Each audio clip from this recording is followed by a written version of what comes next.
ஜீவாத்மா மாயையினால வந்து கவரப்பட்டுள்ளது அப்படின்றதுதான் இப்ப வந்து கிருஷ்ணர் பேச போறாரு. அதுக்கப்புறம் அது எப்படில இருந்து வெளியே வருது அப்படின்றத கிருஷ்ணர் பேச போறாரு. 27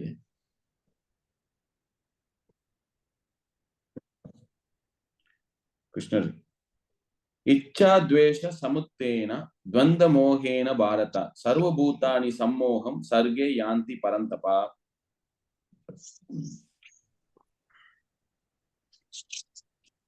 மொழிபெயர்ப்பு படிங்க. பரதகுலத் தோன்றலே, எதிரிகளை வெல்வோனே, விருப்பு வெறுப்பினால் உண்டான இருமையில் மயங்கியுள்ள எல்லா உயிர்வாளிகளும் மிகுந்த குழப்பத்துடன் பிறந்துள்ளனர்.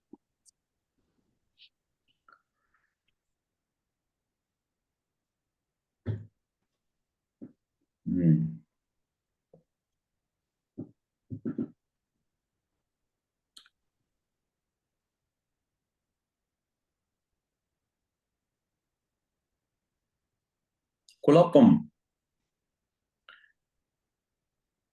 பரதகுல தோன்றலே, எதிரிகளை வெல்வோனே, விருப்பு வெறுப்பினால் உண்டான இருமைகளின் மயங்கியுள்ள எல்லா உயர்வாளிகளும் மிகுந்த குழப்பத்துடன் பிறந்துள்ளனர். பௌதிக உலகத்தின் ஒரு மிகப்பெரிய குணம் அப்படின்னு பாத்தீங்கன்னா இருமை, டுவாலிட்டி. நல்லது கெட்டது, படித்தவன் படிக்காதவன், பணக்காரன் ஏழை, இந்த மாதிரி வந்து துவந்தம், இருமைகள் இருக்கின்றன. இந்த இருமையின் காரணம் பாத்தீங்கன்னா விருப்பு வெறுப்பு. இச்சா துவேஷா, இச்சா துவேஷ, இச்சானா விருப்பம், துவேஷானா வெறுப்பு. சோ இந்த வாழ்க்கையை நம்ம நகர்ந்து கொள்ளதே இப்படிதான். இது எனக்கு பிடிக்கும் அதனால பண்றேன், இது எனக்கு பிடிக்காத அதனால பண்ணல. பிடிச்சா பண்ணுவேன், பிடிக்கலன்னா பண்ண மாட்டேன். இச்சா துவேஷா சமுத்வேனா துவந்த மோகேன பாரதா. இது ஒரு வகையான மாயை, மோகம், துவந்த மோகம். துவந்தம்னா வந்து இருமைகள். சோ இதுக்கு அப்பாற்பட்டு வரணும். இந்த துவந்தத்தை முறியடிக்க வேண்டும். உண்மையான வெற்றி மனித வாழ்க்கையின் வெற்றி அப்படின்னு பாத்தீங்கன்னா இந்த துவந்தத்திலிருந்து வெளிவருவது.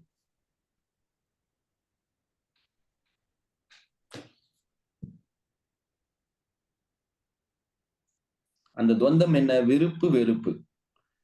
சோ இது ஒரு நம்ம வாழ்க்கையை நடத்தி செல்வதே இந்த ஒரு 2 விஷயம்னாலதான். விருப்பு வெறுப்பு.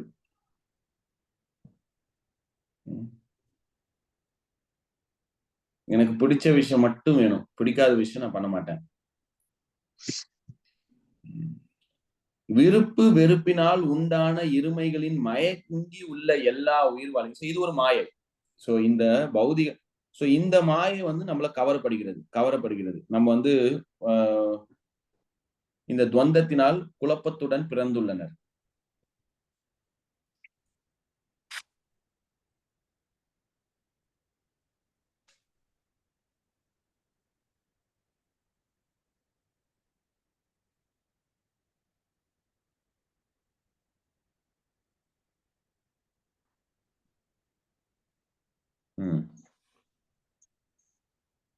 அந்த பொருளுரை படிங்க மாதாஜி. தூய ஞானமான முழுமுதற் கடவுளுக்கு கீழ்ப்படிந்து செயல்படுவதே உயிர்வாளிகளின் உண்மையான ஸ்வரூப நிலையாகும். இந்த தூய ஞானத்திடமிருந்து பிரிவது எனும் மயக்கத்தை ஒருவன் அடையும் போது அவன் மாயையின் சக்தியால் கட்டுப்படுத்தப்பட்டு பரமபுருஷ பகவானை புரிந்து கொள்ள முடியாதவனாக ஆகிவிடுகின்றான். மாயையின் சக்தி விருப்பு வெறுப்பு எனும் இருமையில் தோன்றுகிறது. இந்த விருப்பு வெறுப்பின் காரணத்தினால் முழுமுதற் கடவுளுடன் ஐக்கியமாக விரும்பும் முட்டாள் மனிதன் பரமபுருஷ பகவானான கிருஷ்ணரின் மீது பொறாமை கொள்கின்றான். விருப்பு வெறுப்புகளால் களங்கமடையாத மயங்காத தூய பக்தர்கள் பகவான் ஸ்ரீ கிருஷ்ணர் தனது அந்தரங்க சக்தியின் மூலம் தோன்றுகின்றார் என்பதை புரிந்து கொள்ள முடியும். ஆனால் இருமையிலும் அறியாமையாலும் மயங்கியவர்கள் பரமபுருஷ பகவான் ஜட சக்தியால் படைக்கப்பட்டவர் என்று எண்ணுகின்றனர். இது அவர்களது இதுதான் வந்து பாத்தீங்கன்னா, இந்த பௌதிக உலகத்தில் 2 குணங்கள் இருக்குன்னா, இருமை மற்றும் அறியாமை. இந்த இருமை வந்து அதுல 2 இருக்கு. வெறுப்பு மற்றும் விருப்பம் மற்றும் வெறுப்பு.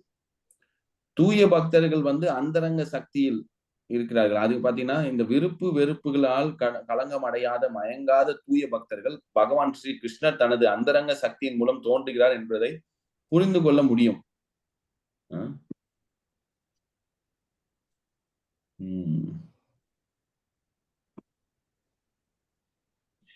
இவ்வாறு மயங்கியவர்கள் இதற்கு அடையாளமாக அடுத்தது பாத்தீங்கன்னா, மான அவமானம், இன்பம் துன்பம், ஆண் பெண், நல்லது கெட்டது, சுகம் துக்கம் போன்ற மயக்கங்களில் ஆழ்ந்து, இவள் எனது மனைவி, இது எனது வீடு, நானே இந்த வீட்டின் தலைவன், இந்த நாயகியின் கணவன் நானே என்று எண்ணுகின்றனர்.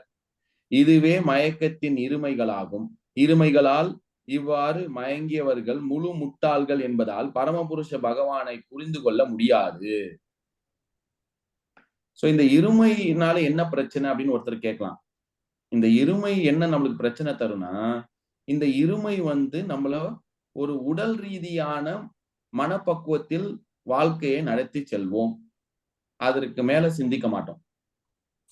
எங்கெல்லாம் இருமை இருக்கோ, எங்கெல்லாம் துவந்தம் இருக்கோ, துவந்த மோகேன, எங்கெல்லாம் அந்த மோகம்னா வந்து அந்த மயக்கம் இருக்குல்ல, அந்த துவந்தம், அது எங்கெல்லாம் இருக்கோ அப்போ வந்து அது நம்ம பாடிலி கான்சியஸ்னஸ் அப்படின்னா வந்து நம்ம உடல் ரீதியான உணர்வு மட்டுமே நம்ம எண்ணத்தில் இருக்குமே தவிர ஆன்மீக எண்ணம் நம்மளுக்கு எட்டாது.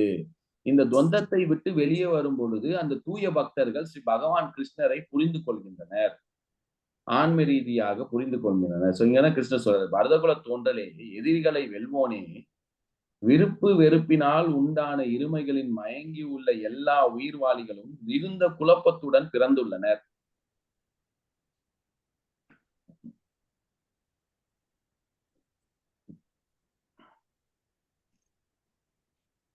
கேள்வி ஏதாவது இருக்கா?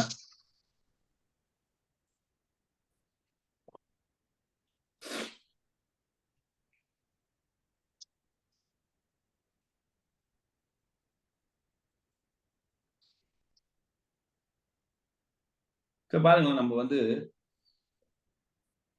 இந்த உலகத்துல வந்து ஒரு விருப்பம் வருது. இச்சானா ஆசை, இச்சம், ஆசை, விருப்பம். வெறுப்பு எப்ப வரும்னா, நம்மளுக்கு பிடிச்சத வேற யாருன்னா வச்சிருந்தா அது மேல வெறுப்பு வரும். ஒரு விஷயத்த பிடிச்சிருக்கு, அதை நம்ம வச்சிருந்தா அது விருப்பம். அந்த பிடிச்ச விஷயத்த வேற யாருன்னா வச்சிருந்தா அது பேர் வெறுப்பு. அந்த வெறுப்பு வந்து உச்சகட்டம்னா அது பொறாமை. சோ நம்ம வாழ்க்கையே வந்து எப்படிதான் நடந்துட்டு இருக்கோம். விருப்பத்தை நோக்கி நம்ம சென்று கொண்டிருக்கோம். அந்த விருப்பத்தை கிடைக்கிறதுக்கு முன்னாடி வேற யாருன்னா கிடைச்சிச்சுன்னா வெறுப்பு வந்தது. அவங்க மேல இல்ல அந்த பொருள் மேல வெறுப்பு வந்தது. அதை வந்து நம்ம வந்து வெறுப்புனால என்ன பண்றோம்னா, அது வந்து நம்ம கையில இல்லைன்னா கூட பரவாயில்ல, அவனுக்கு கிடைக்கவே கூடாது அப்படின்ற ஒரு பொறாமையில நம்ம வாழ்க்கையை நடத்தி கொண்டிருக்கோம். சோ இந்த இந்த சூழல்ல, இந்த குழப்பத்துல வந்து, இந்த மோகத்துல வந்து, இந்த பௌதிக உலகத்துல நங்கூர மாதிரி நம்ம நாள் இருக்கிறதுக்கான வாய்ப்பு அதிகப்படுத்திக்கிட்டே இருக்கும். அவ்வளவுதான். பந்தம் படுத்திக் கொள்கிறோம். இந்த பௌதிக உலகத்தில் பந்தம் படுத்திக் கொள்கிறோம். எதனால? இந்த துவந்தத்தினால். அழகில்லாமை.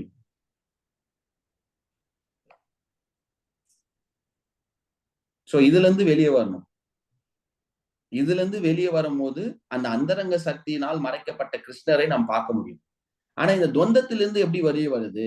இந்த துவந்தத்திலிருந்து எப்படி வெளியே வருது அப்படின்னு பாத்தீங்கன்னா, அதுக்கு பக்தி தொண்டு பண்ண வேண்டும். பக்தி தொண்டு செய்யறதுனால் இதயம் தூய்மை அடைகிறது. இதயம் தூய்மை அடைந்தால் இந்த துவந்தம் நம்மளுக்கு பாதிப்பை ஏற்படுத்தாது.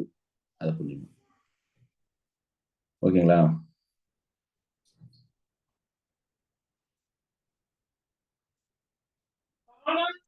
ஏதாவது கேள்வி இல்லை, ஏதாவது இருக்கா?